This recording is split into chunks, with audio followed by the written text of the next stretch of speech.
Aujourd'hui, donc évidemment, on a un constat qui est celui-là, avec un nombre de personnes qui sont à la rue en grande augmentation, avec des familles de plus en plus précaires, et ça, c'est sur l'ensemble du territoire national.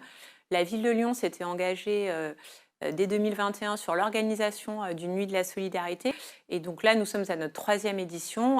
On a souhaité mettre en avant la valorisation, l'engagement à la fois des professionnels, des associations qui œuvrent sur le terrain chaque jour, auprès des personnes qui sont à la rue, mais aussi des citoyens, en mettant justement à l'honneur la question du sans-abrisme, pour un petit peu aussi casser les clichés, réfléchir, travailler sur quelles sont les solutions à apporter avec les citoyens. Mais c'est aussi parce que ces chiffres sont très mauvais.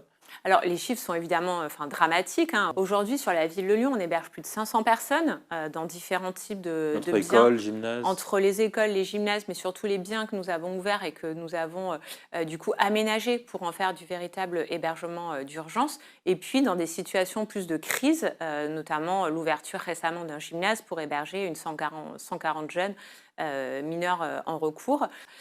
Au-delà de ces chiffres-là, ce qu'on voit, c'est que quand même, en 2023 et par rapport à 2022, le SAMU social a rencontré 3000 personnes à la rue différentes. Donc on voit que les chiffres sont effectivement dramatiques et de plus en plus importants sur la ville, avec des situations qui s'accentuent, des campements, des squats qui ouvrent, qui sont évacués, des squats qui réouvrent ailleurs. Donc une prise en charge qui n'est pas à la hauteur des besoins des personnes. Aujourd'hui, on a beaucoup, notamment dans les écoles, mais également dans les structures d'hébergement qu'on a pu ouvrir, donc des anciens EHPAD qui ont été transformés en structures d'hébergement d'urgence. On est plutôt sur l'accueil de familles, donc des familles avec des enfants, familles monoparentales ou couples. Et puis, beaucoup quand même aussi, c'est une problématique qui est quand même très lyonnaise et qu'on retrouve peu sur le reste de la métropole de Lyon, des jeunes MNA en recours, donc qui n'ont pas été évalués mineurs par la métropole de Lyon et qui, du coup, sont en recours devant le juge des enfants. On aimerait qu'il y ait aujourd'hui, en fait, une loi qui dise ils sont en recours, donc il y a une présomption de minorité, ou alors ils sont considérés comme majeurs et c'est à l'État de les prendre en charge. Mais ce flou juridique ne permet à personne finalement d'intervenir. Donc oui, nous, on prône effectivement, et c'est ce que je porte aussi, le fait qu'il y ait une présomption de minorité. Pour toutes ces familles que vous hébergez, quelle perspective vous leur offrez au final? Quelle perspective d'intégration dans l'agglomération elles ont? Alors aujourd'hui, la ville de Lyon s'engage à scolariser l'ensemble des enfants.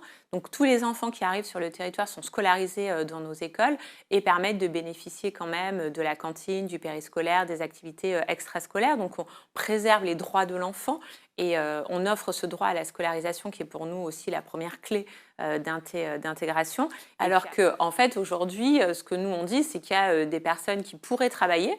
On les connaît, on les héberge par ailleurs. Elles ne demandent que ça, de pouvoir accéder à un travail, de pouvoir être autonomes, de sortir de ces dispositifs d'aide sociale et d'hébergement, mais elles n'ont pas le droit de le faire. Donc ce qu'on prône effectivement, c'est qu'il puisse y avoir une régularisation. Ça permettrait à des personnes de se positionner sur des emplois qui sont aujourd'hui non pourvus. Et j'étais justement hier soir à l'inauguration des bureaux du cœur. Et aujourd'hui, les bureaux du cœur investissent beaucoup Lyon et les entreprises. Il y a plus d'une vingtaine d'entreprises qui sont partie prenante et qui permettent justement d'offrir à des personnes qui sont à la rue mais qui travaillent de pouvoir dormir dans des bureaux la nuit parce qu'ils n'arrivent pas à se loger eux-mêmes.